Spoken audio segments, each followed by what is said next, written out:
Hello guys, இன்னைக்கு செல்வி cooking சேனல்ல பிடி கொழுக்கட்டை தான் பார்க்க போறோம். இது செய்யறது ரொம்ப ஈஸி. வீடியோவை ஸ்கிப் பண்ணாம பாருங்க. நடுவில் டிப்ஸ் சொல்லியிருக்கேன்.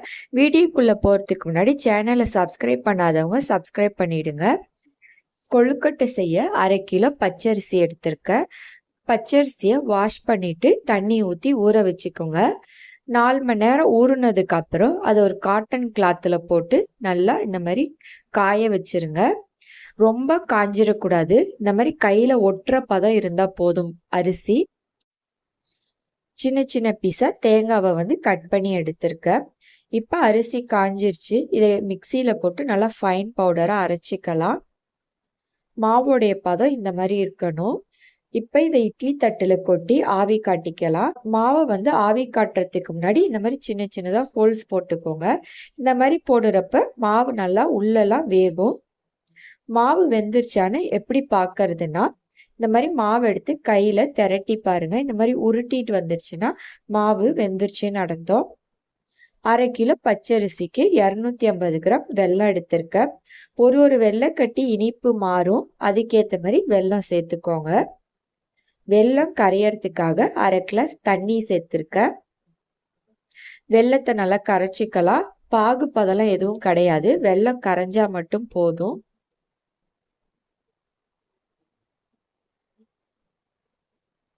இப்ப வெல்லம் கரைஞ்சிருச்சு. ஸ்டவ் ஆஃப் பண்ணிக்கிறேன்.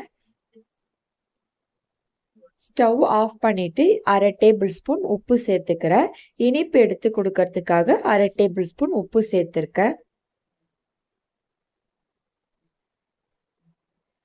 உப்பு சேர்த்துட்டு மிக்ஸ் பண்ணி விட்டுக்கிறேன். இப்போ வெள்ளைப்பாகு, தேங்காய், கொழுக்கட்டை மாவு எல்லாம் ரெடி ஆயிடுச்சு. ஆவி காட்டின கொழுக்கட்டை மாவை ஒரு பாத்திரத்தில் டிரான்ஸ்ஃபர் பண்ணிக்கோங்க. இந்த மாதிரி நல்லா கிண்டி விட்டுக்கோங்க, கட்டிலாம் எதுவும் இல்லாத மாதிரி. இப்போ அதில் கீனின தேங்காவை சேர்த்துக்கிறேன்.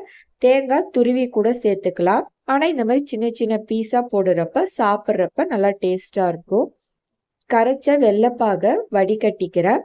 ஏன்னா அடியில் டஸ்ட்லாம் இருக்கும்ல, அதனால வடிகட்டிக்கோங்க. கொஞ்சம் கொஞ்சமாக வெள்ளை தண்ணி சேர்த்து மாவு பிசைஞ்சுக்கோங்க. புதுசாக கொழுக்கட்டை செய்கிறவங்க அதிகமாக வெள்ளை தண்ணி சேர்த்துட்டிங்கன்னா பயப்பட தேவையில்லை. மாவை எடுத்து ஸ்டவ் ஆன் பண்ணிவிட்டு அதில் வச்சு கிண்டிக்கிட்டே இருங்க. நல்லா கெட்டிப்பட்டதுக்கப்புறம் ஸ்டவ் ஆஃப் பண்ணிவிட்டு மாவை ஆற வச்சுருங்க.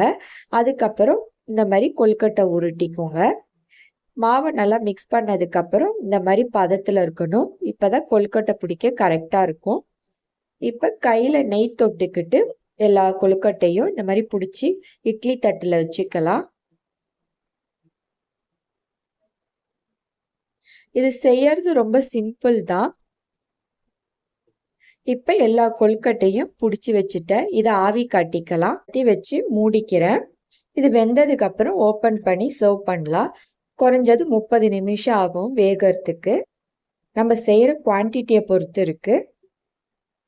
இப்போ ஒரு பிளேட்டில் டிரான்ஸ்ஃபர் பண்ணிக்கிறேன். நல்லா கொழுக்கட்டை வெந்துருச்சு. ட்ரை பண்ணி பாருங்க. இந்த வீடியோ பிடிச்சிருந்தா லைக் பண்ணுங்க, ஷேர் பண்ணுங்க. மறக்காம செல்வி குக்கிங் சேனலுக்கு சப்ஸ்கிரைப் பண்ணுங்க. தேங்க்யூ.